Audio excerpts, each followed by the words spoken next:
বাংলার ইতিহাসে রাজা কৃষ্ণচন্দ্র নামটি শুধু একজন রাজা হিসেবে নয়, বরং একজন জ্ঞান পিপাসু, ধর্মভীরু এবং হাস্যরসপ্রিয় ব্যক্তি। নদিয়ার এই বিখ্যাত রাজা ছিলেন একদিকে যেমন বিদ্যানুরাগী, তেমনই ছিলেন জনদরদী ও ন্যায়পরায়ণ শাসক।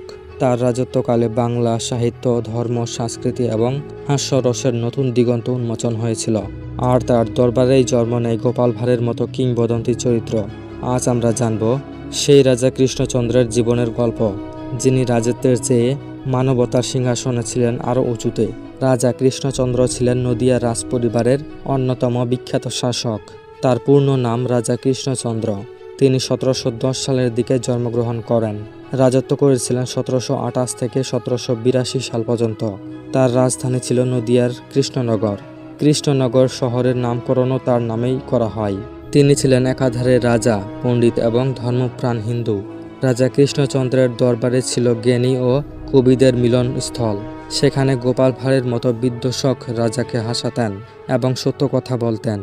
গোপাল ভাঁড় ও রাজা কৃষ্ণচন্দ্রের সম্পর্ক ইতিহাসে আজও কিংবদন্তি। কৃষ্ণচন্দ্র ছিলেন অতি দানশীল এবং উদার রাজা। দরিদ্রদের সাহায্য করতেন। তিনি কখনো কৃপণতা করতেন না। ধর্মীয় অনুষ্ঠানে তিনি বিপুল অর্থ ব্যয় করতেন। দুর্ভিক্ষের সময়ে তিনি প্রজাদের জন্য খাদ্য এবং অর্থ বিতরণ করতেন। তার সময়কালে নদিয়া অঞ্চল ছিল শিক্ষার এক প্রধান কেন্দ্র। তিনি বহু পাঠশালা, মন্দির এবং আশ্রম প্রতিষ্ঠা করেন। তিনি সংস্কৃতি, ভাষা, সাহিত্য চর্চা গভীর আগ্রহী ছিলেন। পণ্ডিতদের তিনি রাজদরবারে সম্মানিত করতেন। রাজা কৃষ্ণচন্দ্র ছিলেন চৈতন্যদেবের ভক্ত। ধর্মীয় উৎসব যেমন রাস, দোল, দুর্গাপূজা ইত্যাদি। বলা হয় নদিয়ায় প্রথম রাজকীয় দুর্গাপূজার সূচনা তার হাতেই। কৃষ্ণচন্দ্রের শাসনামলে কৃষ্ণনগরের আর্থিক উন্নতি ঘটে। তিনি প্রশাসনে শৃঙ্খলা বজায় রাখতেন এবং ন্যায় বিচার করতেন। রাজ-প্রজার সম্পর্ক ছিল পারিবারিক ঘনিষ্ঠতার মতো। ইংরেজ শাসনে প্রাথমিক যুগেও তার প্রভাব ছিল প্রবল। নবাব সিরাজউদ্দৌলার সময় তিনি নানা রাজনৈতিক ঘটনার সাক্ষী ছিলেন।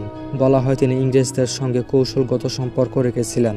তবুও তিনি সর্বদা বাংলার স্বার্থের দিকে নজর দিতেন। কৃষ্ণচন্দ্র ছিলেন হাস্যরসপ্রিয় একজন মানুষ। তার জীবনের অনেক গল্প দেখা যায়। তিনি রাজা হয়েও সরল ছিলেন। গোপাল ভাঁড়ের সাথে তার কথোপকথন আজও লোকমুখে চলে আসছে। তিনি মানুষের দুঃখ কষ্ট শুনতেন, বিচার করতেন, সাহায্য করতেন। তার দরবারে কোনো মানুষ অবিচার পেত না। কৃষ্ণচন্দ্রের রাজত্ব ছিল শান্তিপূর্ণ ও সমৃদ্ধ। তিনি শিল্প ও সংস্কৃতির বড় পৃষ্ঠপোষক ছিলেন। নাটক, সঙ্গীত ও কবিতা তাকে গভীরভাবে আনন্দ দিত।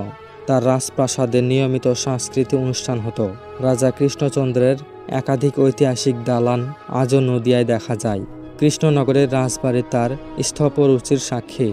তিনি ছিলেন সময়ের অনেক এগিয়ে থাকা এক মনীষী। তার সময়ে নদিয়ার তুলসী মঞ্চ ও রাম মঞ্চ এর প্রথা জনপ্রিয় হয়। তিনি প্রজাদের ভালোবাসা ও শ্রদ্ধা অর্জন করেছিলেন।